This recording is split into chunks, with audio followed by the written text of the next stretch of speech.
An autopsy report has verified Liam Payne's cause of death, one day after the singer died at the age of 31.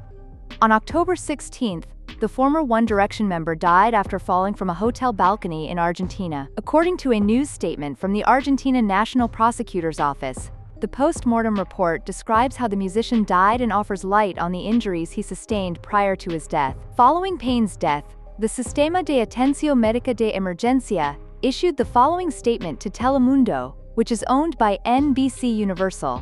British musician Liam James Payne, composer and guitarist, former member of the band One Direction, died today after falling from the third floor of a hotel in Palermo, a press release stated. In the afternoon, police personnel from Precinct 14B were directed to the hotel by a 911 call, reporting an aggressive man who could be under the influence of drugs or alcohol. According to the prosecutor's office, the call took place minutes before Payne's death and did not include his name. The Security Ministry of Buenos Aires told the Associated Press that Payne had jumped from the balcony of his room.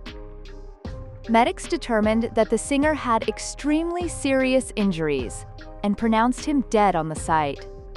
In a news statement, the Argentina National Prosecutor's Office revealed facts of Payne's autopsy. According to the autopsy, Payne died from polytrauma and internal and external bleeding.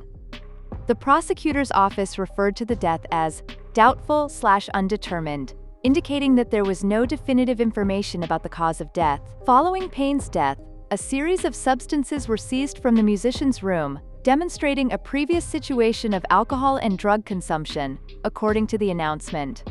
Payne was candid about his addiction previous to his death. Payne's injuries are outlined. Payne died as a consequence of multiple traumatic injuries and internal and external bleeding received after falling from the balcony, according to a prosecutor's office statement. Forensic investigators discovered 25 injuries, compatible with those produced by a fall from height. The singer's injuries, particularly to his brain and skull, cranioencephalic, were sufficiently suitable to cause death. The internal and exterior hemorrhages in his cranium, chest, belly, and limbs contributed to the mechanism of death, according to the statement.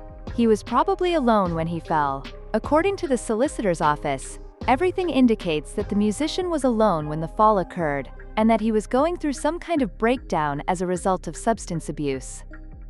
After examining the singer's hands, forensic scientists discovered no defensive injuries, leading them to conclude that all the injuries on the body were vital and produced at the same time, and that no injuries were observed that could suggest the intervention of third parties. Payne's body position also indicated that he did not adopt a reflexive posture to protect himself, and that he could have fallen in a state of semi or total unconsciousness. An investigation is ongoing. The prosecutor's office has sought additional investigations to ascertain whether alcohol or narcotics were present in Payne's stomach and blood at the time of his death. After Payne died, officials interrogated 5 witnesses. The group consisted of 3 hotel employees and 2 ladies who had been with Payne in his room in the hours preceding his death but were not present at the moment of his death. According to a press statement, the current inquiry is aimed at determining the possible involvement of third parties in the events prior to the victim's death. The National Library of Medicine defines polytrauma as multiple injuries, some of which may cause significant disability and may be life-threatening. The prosecutor's office described polytrauma as multiple traumatic injuries. Polytrauma usually refers to injuries that affect numerous organs or systems.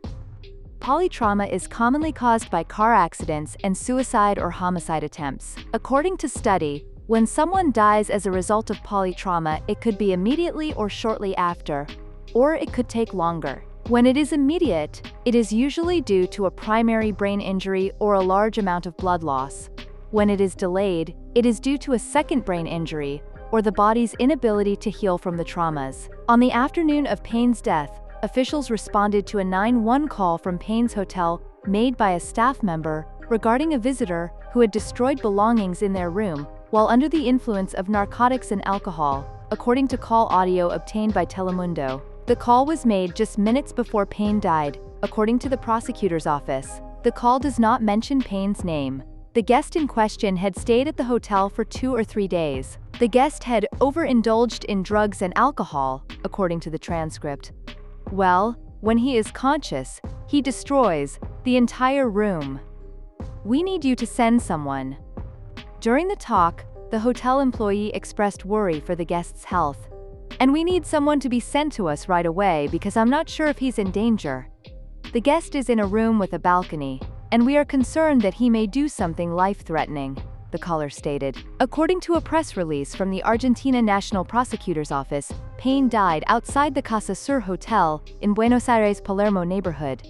He was staying in a bedroom on the hotel's 3rd floor and fell from the balcony outside his door.